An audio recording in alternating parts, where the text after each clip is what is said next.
Hi, good afternoon. I'm Victoria weather meteorologist Ryan Henning, trying to sneak in frame here at the new home base for Victoria weather.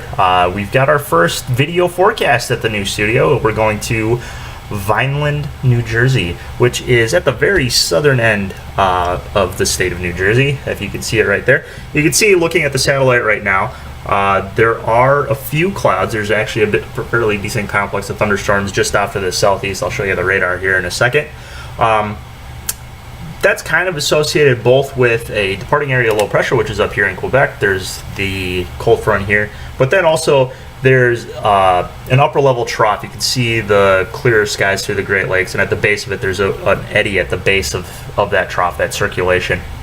And it's kicking off a few showers and storms over the central Appalachians, and those clouds are feeding into southern New Jersey, which is where we're at right now. We can look at the radar here and see most of the shower activity is offshore right now, but there's still a few trails of lighter rain through southern New Jersey and into the northern Delmarva.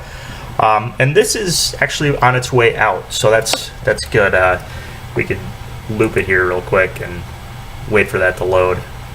This is the National Weather Service office, so you can access this anytime. But you can see it's moving northeasterly. There is going to be a little bit of colder air filtering in. All the heaviest stuff is already offshore. Vineland's down around here. So that's kind of what's going on right now. If you want to see my face here. So let's look at what's going to be happening here in the next couple of days. Well, you can see right now, this is 15 hours out from the latest issue, model issuance, if you will, and that was the 12Z run, so about 7 a.m. this morning, which would put this close to midnight. Let me scroll down here so we can get the time on it, and then we can verify that. Yeah, more like 10 p.m. But you can see we've still got the heavy activity. Here's that weak area low pressure that I was talking about. Now, I'll show you what's going on aloft too. Here's the jet structure. So you see there's not a lot of flow. The strongest jet is with that big area of circulation up in Quebec. But there is some perturbations in the flow, which is causing that circulation at the surface over the central Appalachians. And that's not really going to be going anywhere for a while. So it's just going to churn and be unstable in this part of the world, but there is cooler, drier air filtering into the Great Lakes, so that's going to suppress some of that shower and thunderstorm activity. So if we see what that's going to do to the precip, again, we're going to start around 10 p.m. tonight. You can see there's the lingering showers, but they're going to kick out of southern New Jersey. This is the GFS I'm looking at, and both the NAM and the GFS they're in cahoots. They're kind of on the same page today. So that's good for forecasting purposes. But if we go forward, we can see that's exactly what's going to happen. Some of the colder air is going to suppress those showers and thunderstorms over the Appalachians and southeast. But there is a chance that some of that moisture is going to eject north over the next couple of days, and particularly by Saturday. So unfortunately, that would be the 4th of July. Saturday evening, and this is late Saturday evening, so it's prime time for sunset and showers and storms to move in. But I kind of hinted at it, and this is a problem with summertime and convective initiation, is that the triggers are so minute and remote that it's tough to pick them out in these big global models like the GFS. But if you look at the NAM, and you can see that it doesn't have any of that precip reaching New Jersey. So there is hope, especially if that wave at the base of the trough tightens up and gets more surface circulation, then it's not going to release any of that moisture or instability further north. In that case, New Jersey is going to stay dry. Vineland should have a good viewing night for some fireworks on the 4th of July. But if it doesn't, if it still stays fairly ragged, then I think we're going to be in for a rainy night.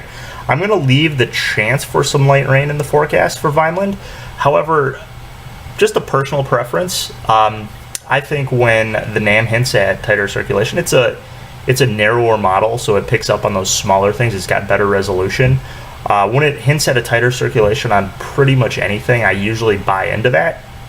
And so I'm going to keep the chances for showers and thunderstorms in Vineland fairly low on Saturday. I keep forgetting what day it is today. So that's some good news if you take my forecast word. But there is going to be a chance for an isolated shower or thunderstorm. But I think there's a decent chance too that it stays dry. One last thing that we need to look at is the temperatures, and I did notice an interesting trend here, and this is again the meteogram, so it's a composite of all the model forecasts. The red and blue line that you can see peaking here, those are the 12Z runs, the latest issuances of the GFS and NAM models.